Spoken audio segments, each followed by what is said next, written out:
Et donc, nous allons donc rentrer dans ce qu'on appelle les critères prophétiques.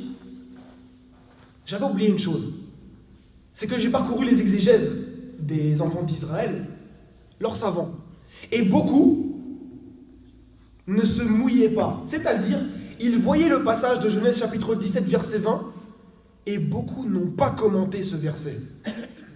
Ils l'ont laissé en suspens. Ou alors, ils ont commenté les versets avant, et ils se sont arrêtés, et ont fait les versets après. Et d'autres l'ont commenté. On voit qu'il y a eu vraiment un vrai problème avec ce texte de la Torah. Donc c'est très important pour nous ce témoignage des savants, pas des awam, pas des gens de la masse. Des savants qui détiennent les Écritures et qui les analysent de fond en comble, comme nos exégètes. Terminologie trinitaire qu'on nous enseigne actuellement, comme quoi le Saint-Esprit ferait partie du Dhat, l'essence divine. Un autre critère pour reconnaître le vrai du faux prophète, c'est qu'il doit prêcher un seul Dieu. Donc il doit faire prêcher la connaissance du vrai Dieu et prêcher un seul Dieu. Et c'est toujours le même, le connu de tous les prophètes et des enfants d'Israël. Ensuite, nous avons le fait que s'il fait un miracle ou une prophétie, il doit la faire au nom de l'Éternel, du Dieu d'Israël, le seul véritable Dieu. S'il l'a fait au nom d'un autre Dieu, c'est un faux prophète. S'il prêche un autre Dieu, c'est un faux prophète. Et s'il prêche un Dieu inconnu, donc dont nous n'avons pas la connaissance, c'est un faux prophète. Jésus, paix sur lui, dira une parole très importante dans Jean chapitre 17, verset 3, où il s'adresse à ses disciples, à Dieu, mais c'est devant ses disciples. Il dit, la vie éternelle, donc le paradis, pour eux, mes disciples qui sont devant moi, c'est qu'ils te connaissent, toi, le seul véritable Dieu. Donc on voit que la connaissance arrive avant l'unicité, et elle doit attester de cette unicité.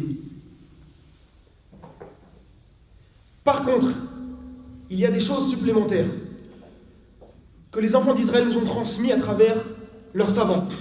C'est-à-dire que, pour eux, les prophètes viennent et ont la révélation ou l'inspiration dans des visions prophétiques ou dans des songes, dans des rêves, par l'intermédiaire d'un ange.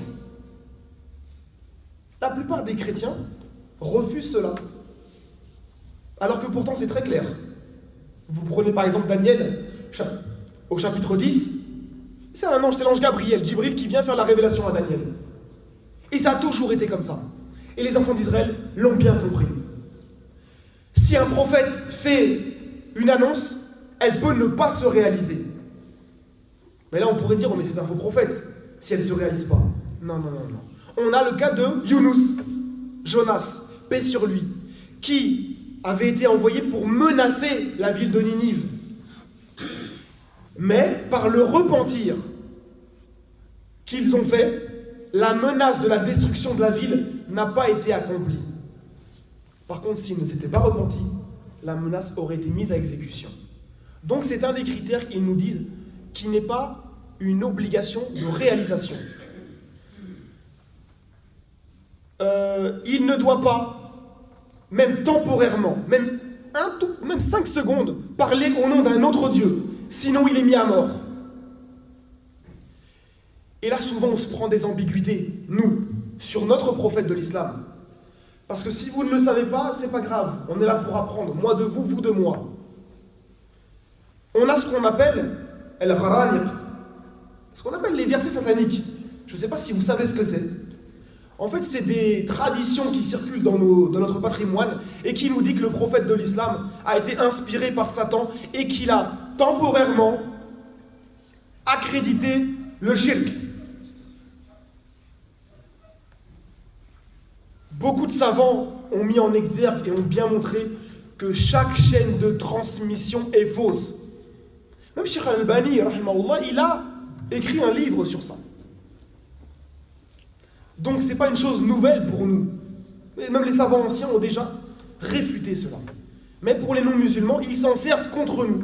Et bien qu'ils savent que le prophète de l'islam n'a jamais fait ou demandé l'intercession par les divinités païennes. Parce que sinon, pour les enfants d'Israël, ça aurait été un critère pour le disqualifier comme prophète. Mais ça n'est jamais arrivé. Mais c'est dans notre patrimoine. Et il faut diffuser l'information que c'est faux. Le faux prophète, il est mis à mort s'il dit une parole qu'Allah ne lui a pas dite. Deutéronome chapitre 18, au verset 20 à 22. C'est bizarre. On a exactement la même chose dans la sourate Al-Haqqa. La même chose, sourate 69.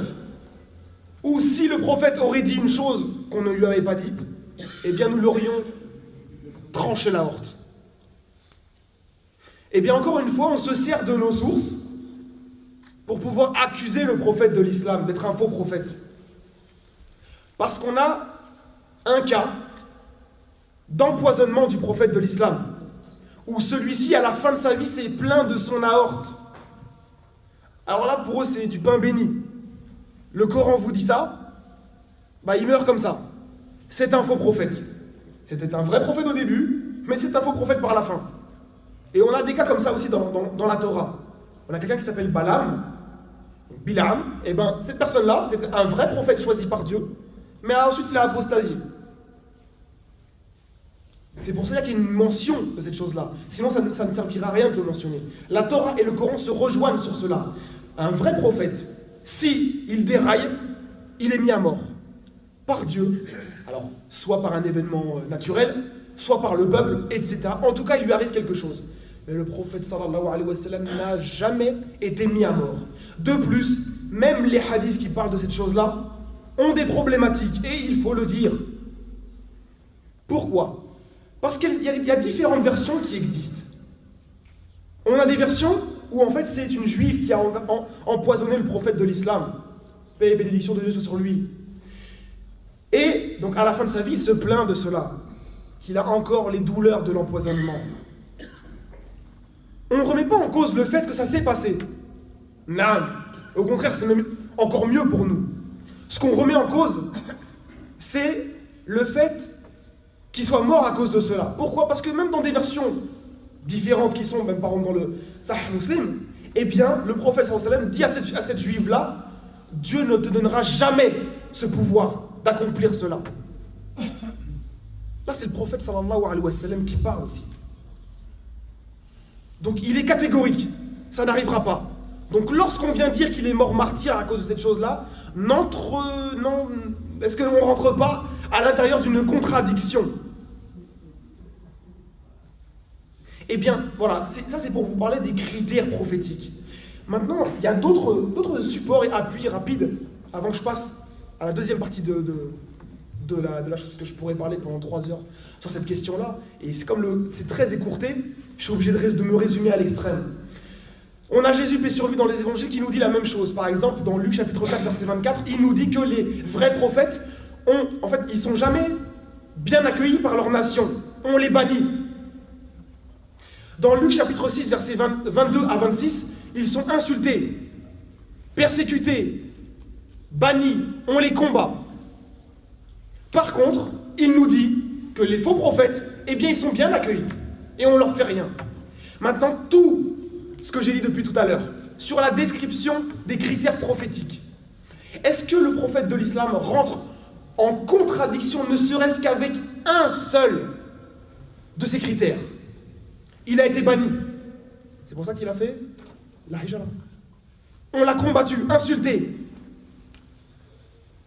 Il a prêché un seul Dieu. De plus, le même Dieu que les enfants d'Israël. Et eux-mêmes le reconnaissent. Ils n'ont même pas de souci avec cela. Si bien qu'ils reconnaissent le prophète de l'islam, sallallahu alayhi wa sallam, comme un vrai prophète. Mais pas pour eux. Paradoxe, comme je l'ai dit tout à l'heure. Il a prêché un Dieu. Il a parlé au nom de Dieu. S'il a fait des miracles ou s'il a fait des annonces, c'est toujours au nom du même Dieu. Il ne contrevient à aucun des critères prophétiques. Donc nous avons un appui pour dire que oui, le prophète de l'islam est mentionné dans la Torah. Parce que pour les enfants d'Israël et pour les prophètes israélites, c'était quelque chose de normal. Mais pour quelqu'un qui vient d'une autre lignée, c'est là où c'est la beauté de la chose et de cette annonce. c'est qu'il remplit ces critères-là, malgré que le message ne lui était pas destiné. Donc, si vous regardez bien, vous avez, dans Genèse chapitre 17, verset 20, toujours ce même verset-là, parce que c'est le plus important de la Torah, pour nous, pour la question que nous posons aujourd'hui. On va résumer l'histoire, et wallah, si vous ouvrez un petit peu vos yeux, vos oreilles, vous allez vite fait comprendre que l'islam, en tout cas, à partir du prophète de l'islam, sallallahu alayhi wa sallam, est vraiment la vérité. On va reprendre du début. Abraham, paix sur lui, a eu 8 enfants, nous dit le texte de la Torah. Sur ces 8 enfants, 2 seulement ont eu quelque chose de très spécial. Il s'agit de Isaac et Ismaël, paix sur eux. Est-ce que vous savez dans la Bible qui est la première personne à avoir reçu la visite de l'ange de l'Éternel, de l'ange d'Allah, Jibril alayhi salam? C'est la mère d'Ismaël, dans Genèse chapitre 16. Et cet ange-là va lui faire plusieurs annonces. La naissance d'Ismaël, le nom qu'il va falloir lui donner, et qu'il deviendra une grande nation. Avant sa naissance, Allah avait déjà prévu un plan pour lui. Ensuite, il naît, et il y a une autre naissance par la suite, Isaac, paix sur lui, qui vient aussi au monde. Et Allah va faire une alliance avec lui. Et le Coran la reconnaît. Les enfants d'Israël ont eu ce qu'on appelle la bérite, l'alliance. Les choses que nous connaissons. Cette alliance, ce pacte qu'ils ont eu, c'est eux les premiers à l'avoir eu. Par contre, il y a d'autres choses à savoir qui sont très importantes au niveau de la relation entre les deux. Pour les deux, un ange est venu annoncer leur naissance. Ça n'a pas été fait pour les 6 autres enfants. Pour les deux, l'ange a annoncé le nom qu'il allait porter à la naissance. Ça n'a pas été fait pour les autres. Pour les deux, un ange est venu les sauver d'une mort certaine. La Torah nous dit que Isaac, paix sur lui, a failli être immolé. Un ange est venu et l'a sauvé. Pour Ismaël, paix sur lui, la Torah nous dit qu'il allait mourir assoiffé dans le désert avec sa mère. Et un ange est venu le sauver et a réaffirmé cette annonce. Il deviendra une grande nation. Genèse chapitre 21.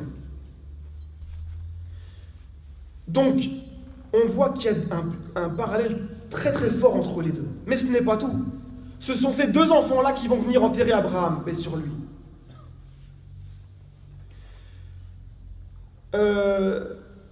De Isaac va sortir donc une alliance conditionnée, et de Ismaël une promesse dans l'avenir. Ensuite, nous allons avoir 12 enfants d'Israël par Isaac, 12 enfants d'Ismaël par Ismaël, paix sur lui. Nous allons avoir une loi chacune, la charia de Moïse, paix sur lui, et la charia du prophète de l'islam, sallallahu alayhi wa sallam.